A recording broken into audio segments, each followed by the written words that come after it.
عربي إسران شمونتن حدار تدالو على توزينات تزلكم متيلخو بقدامنت أرأس زينا بينيام جرماي كاب إنترمارش بوقعي تفانيو إثيوبيان عدت وتدرون أزستي هنو قده أفتق بحري أمسيلا خالد ترقم تهوه مهلاوة إرترا خسيسا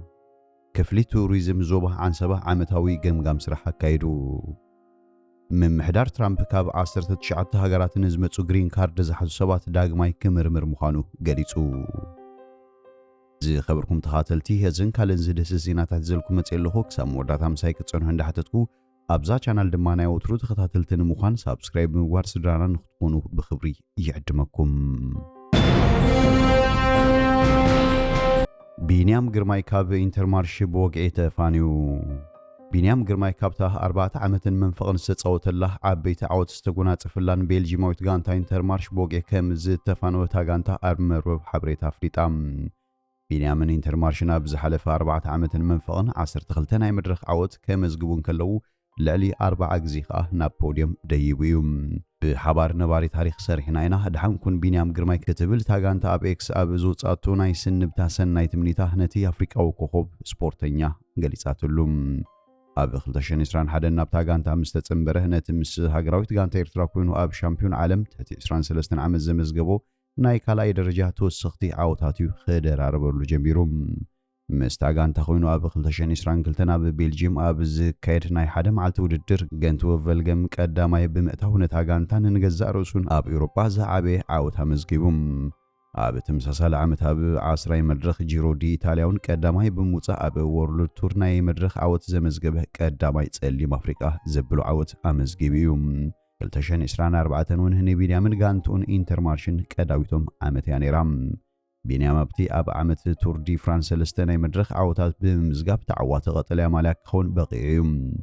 تاغانتاونا بتور دي فرانس بمنقدي بينيام هناي مجمرتا هناي مدرخ عوت كتمزغب كيلايام بزي كازي بينيام اب تور دي فرانس لستناي مدرخ عوت زمزغب افريقاون قداماي اب تور دي فرانس قتليا مالك زتعوته افريقاو خون كيليم مستاغانتا بزغبرو فانوا بينيام مس انترمارش صبو غزي كم زحلفن اب زحلفه استات 5 عامتات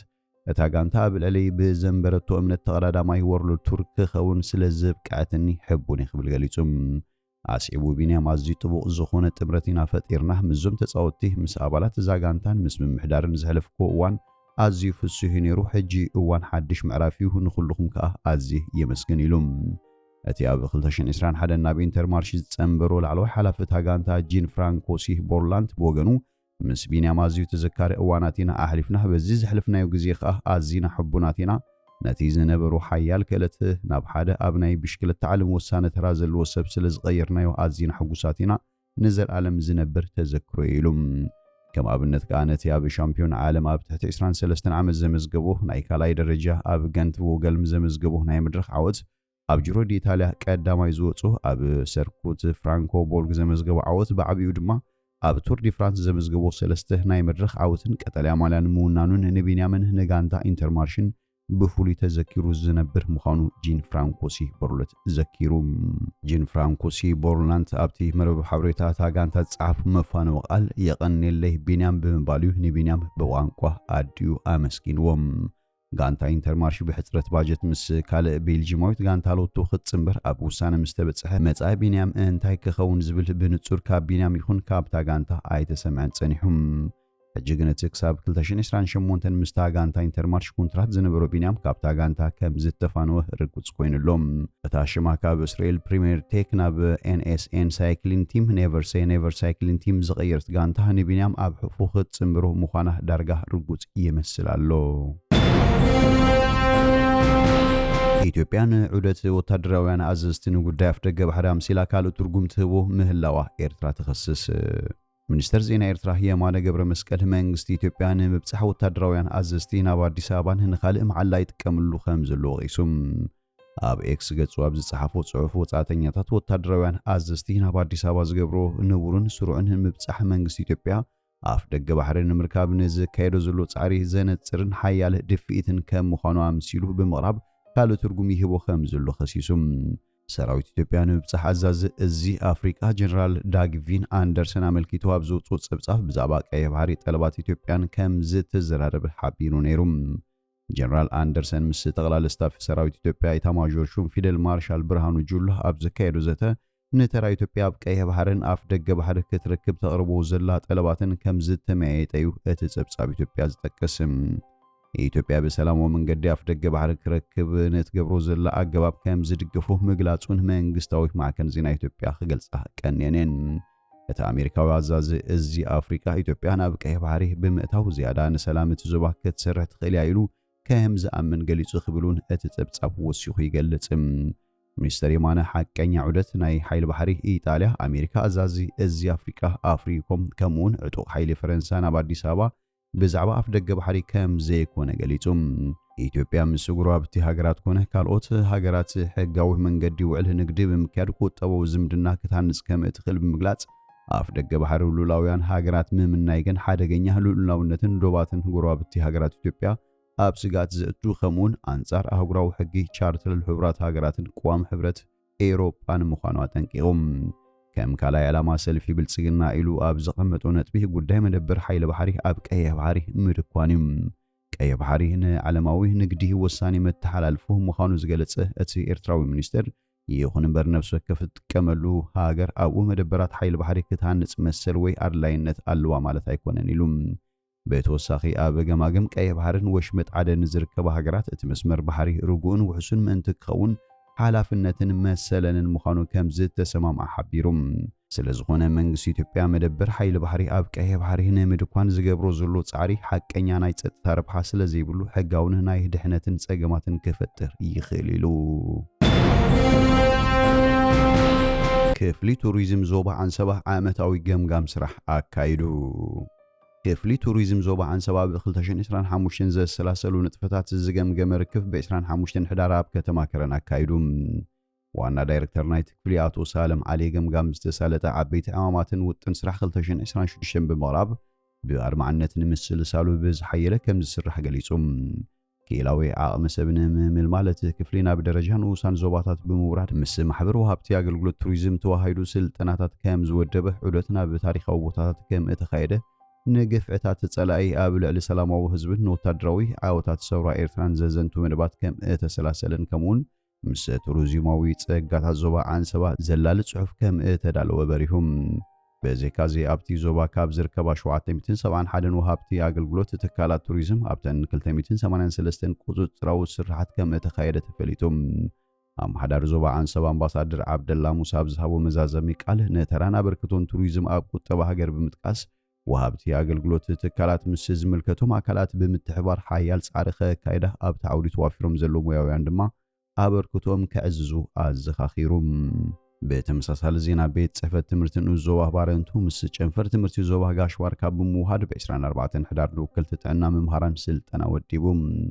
እቲ ካብ 31 ኣብያተ ትምህርቲ ንዝተዋፅኡ 34 መምሃራን ዝተዋህበ ስልጠና ኣብ ተምሃሮ ዝርአ ናይ ጥዕና ጸገማት ብግቡእ ኣለልዮም መፍትሒ ንምንዳይ ዝዓለመ ምዃኑ ኣብ ጨንፈር ትምህርቲ ሓላፊ ኣሃዱ ባህሊ ስፖርትን ጥዕናን መምህር ሰለሙን ተክለ ሃይማኖት ሓቢሮም ኣብቲ ስልጠና ብኣገዳስነት ውልቃውን ከባቢያውን ጽሬት ቀዳማይ ረድኤት ትምህርቲ መዛኑ ኣተኣላለያ ኣእምሮውን ምዕባላውን ስንኩላን ከምኡን ካልእ ተዛማዲ ዛዕባታት ሙያዊ መግለጺ ተዋሂቦም ሓላፊ ጨንፈር ትምህርቲ ዞባ ጋሽዋርካ መምህር ያሲን መሐመድ ኣብ ዘስምዑ ቃል መምሃራን ንዝቐሰምኡ ኣብ ተምሃሮ ብምስራጽ ዝኽሰት ጥዕናዊ ጸገማት ኣብ ምእላይ ከድህቡ ኣዘኻኺሩ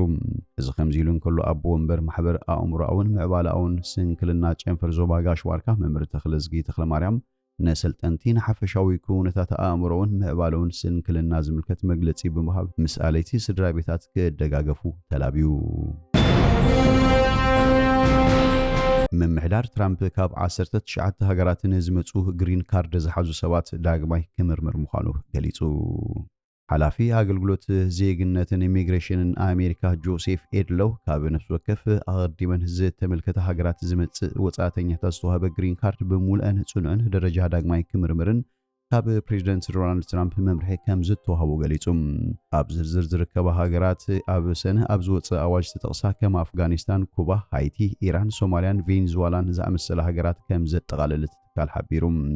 እዚ ምልክታ ዝወጽእ ሓደ ኣፍጋናዊ ብረቡዕ ኣብ ዋሽንግተን ዲሲ ንኽልተ ወታደራት ሃገራዊ ሓለዋ ብጥይት ሃሪሙ ከቢድ መቁሰልቲ ድሕሪ ምስዓቡ أتي رحمانو لانكنوا ዝተባሃለ ጥርጡር ኣሜሪካ ካብ ኣፍጋኒስታን ድሕሪ ምውፃእ ንኣፍጋናውያን ዝተዋህበ ፍሉይ ናይ ኢሚግሬሽን ከለላ ተጠቂሙ ኣብ 2021 ናብ ኣሜሪካ ዝኣተወ እዩ።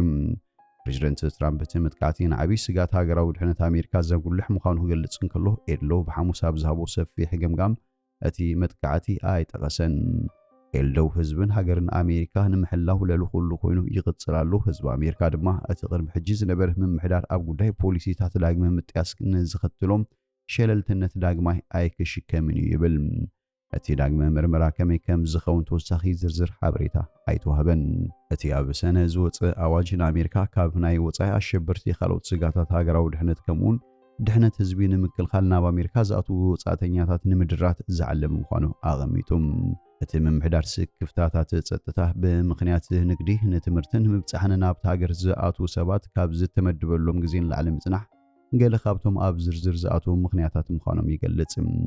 ብፍሉይ ዝተወደበ ዓለማዊ ግብረ ሽበራዊ ጉጅለ ጣሊባን ንኣፍጋኒስታን ከም ዝተቆጻጸረ ዝገልጽ እቲ ኣዋጅ ኣፍጋኒስታን ፓስፖርት ኮነ ሲቪላዊ ሰነዳት ንምሃብ ዝተሓባበረ ብቑዕ ትካል ስለ ዘይብላ ግቡእ ምጽራያትን ምርመራታትን ዘካየድ ስጉምትታት ከም ዘይትወስድ ይሕብር። ኣብ ዝርዝር ዝርከባ ካልኦት ሃገራት በርማ፣ ጫድ፣ ዲሞክራሲያዊት ሪፐብሊክ ኮንጎን ሊብያን ይርከብአን። ኣብቲ ኣብ ሰነ ዝወፅእ እገዳ መገሻ ኤርትራ እትርከብን 7 ሃገራት ኣፍሪቃ ተጠቒሰን ምንባረን ኣይርስዓን። ፕሬዚደንት ትራምፕ ኣብ ልዕሊ ኣባላት ሰራዊት ኣሜሪካ ድሕሪ ዝተፈጸመ መጥቃዕቲ ሓያል ግብረ መልሲ እዩ ሂቡ። እዚ መጥቃዕቲ ነቲ ሃገርና ገጢምዋ ዘሎ ዝዓበየ ስጋት ሃገራዊ ድሕነት ዘጉልሕ ኢሎም እቲ ዝሓለፈ ምምሕዳር ካብ መላእ ዓለም ክትፈልጦም እኳ ዘይትመርጽ ቦታታት ከይተረፈ ምርመራ ዘይተኻየደሎምን ዘይተጸንዑን 20 ሚልዮን ወጻእተኛታት ክኣትዉ ገይሩ እዩ። ዝኾነት ሃገር ከምዚ ዝኣመሰለን ሃገራዊ ድሕነታ ሓደጋ ክትቅበል ኣይትኽእልን ኢሎም። በዚ ምኽንያት ኣገልግሎት ዜግነት ኢሚግሬሽን ኣሜሪካ ምምሕዳር ጆ ባይደንን ኣብ ዝነበሩሉ ዝኣትውሉ ኩሎም ወጻእተኛታት ዳግመ ግምት ከም ዝግበረሎም ኣብ ዝሓለፈ ሰሙን ኣፍሊጡ ነይሩ እዩ። ካብ ረቡዕ ኣትሒዙ ድማ ካብ ኣፍጋናውያን ንዝቐርብ ሕቶታት ኢሚግሬሽን ደው ኣቢልዎ እዩ። ፕሮቶኮላት ጸጥታን ምጽራይን ክሳብ ዝግምግሙ እቲ ውሳነ ከም ዝተወስደ ኣገልግሎት ዜግነት ኢሚግሬሽን ኣሜሪካ ገሊጹ ኣሎ። ዝኸበርኩም ተኻተልቲ ሎሚ ዝበልናዮ መሰናዶና ኣብ ዝወዲእና ኣለና። ምሳና ብምጽናሕኩም ብልቢ ነመስግን። በብዘለኹሞ ሰላም ተመነና።